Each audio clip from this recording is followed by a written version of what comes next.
mes chers nouveaux abonnés, mes chers abonnés, mesdames, messieurs, peuple congolais, chers membres de la diaspora, individuellement et collectivement, du nord au sud, de l'est à l'ouest et au centre, tant au niveau citoyen qu'intellectuel, politique, militaire, religieux et ou spirituel, je vous informe que chez les Congos, avec K, il y a un proverbe qui dit que lorsqu'il y a des routes, il y a toujours une route.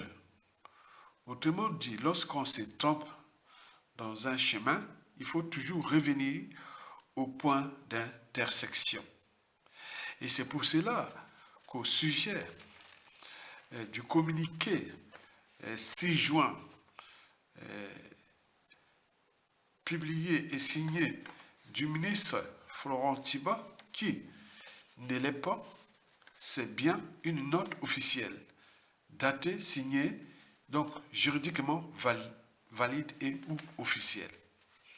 Par ailleurs, nous avions cherché dans le journal officiel de la République du Congo, bingo, Madame Yamourazi Mureka, alias Françoise Joly, n'est pas de nationalité congolaise. Or, en lisant cette note officielle signée du directeur du cabinet du despote Denis Sassou Nguesso et ministre à la fois du gouvernement du pouvoir de Denis Sassou Nguesso, on se rend compte que Monsieur le ministre Florent Thiba a voulu d'un côté donner l'os à ronger à nos peuples congolais et notamment à la diaspora résistante et réfractaire à la fois à cette haute trahison. Et de l'autre côté, Monsieur Florent Thiba a voulu tout simplement s'indigner au poste ou à la fonction qu'occupe Madame Françoise Joly, illégalement bien sûr, avec le rang de ministre alors qu'elle n'est pas congolaise de nationalité. Donc quand vous observez cette note-là, Florent Thiba a bien écrit que Madame Françoise Joly a le rang de ministre. Mais attends, est-ce que dans quel pays quelqu'un peut avoir ses fonctions avec le rang de ministre lorsqu'il n'est pas de la nationalité de ce pays? Cherchez vous-même dans le monde, partout, il n'y aura pas. Donc il s'agit là d'une haute trahison. En d'autres termes, le ministre Florent Thiba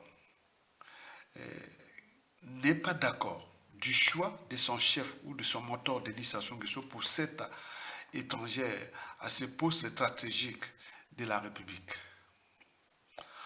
En fait, dans cette note, Florent Thiba a exposé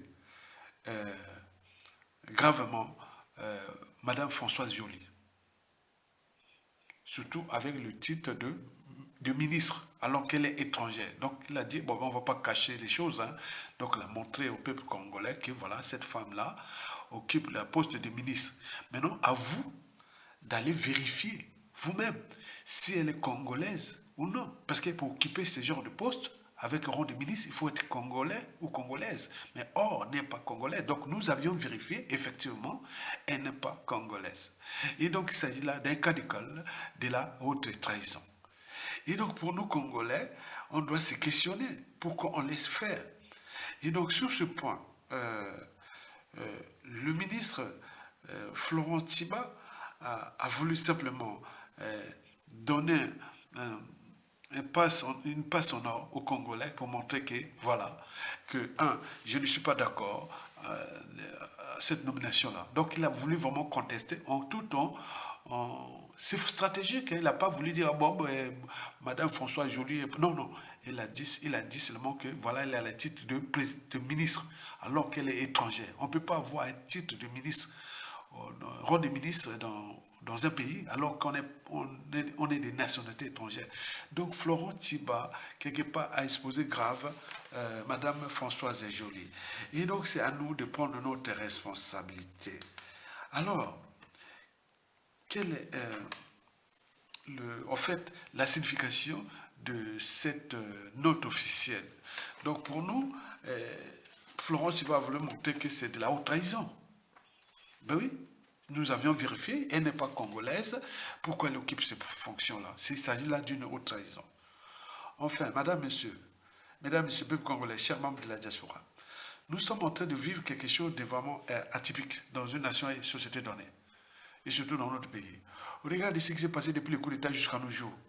Et là, les étrangers ont des postes au haut niveau dans notre pays et nous sommes là comme des moutons en train de regarder. Comme disait le président Macron, qui parfois, bon, ben, dans ce genre de régime, un peu, donc on essaie un peu de voir les limites d'un peuple. Mais si vous ne réagissez pas, mais là, le cas de haute trahison est déjà avéré.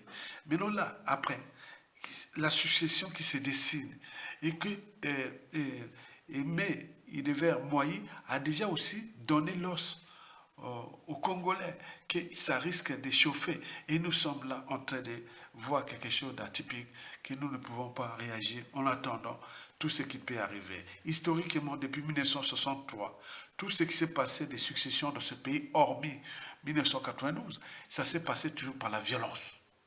Et donc le pays là risque de se retrouver dans une situation de violence au regard de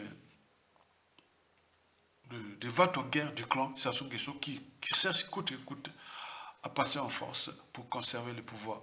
Donc, au moment où ils sont déjà divisés, au moment qu'il y a les dérèglements politiques et militaires dans le nord et dans la Kivette, au moment qu'il y a des contentieux historiques dans le sud, au moment que le contexte France-Afrique n'est pas favorable, et au moment que Florent Thiba déjà commence à choisir ses écuries. Mais quelles sont ces écuries de la succession qui se décident?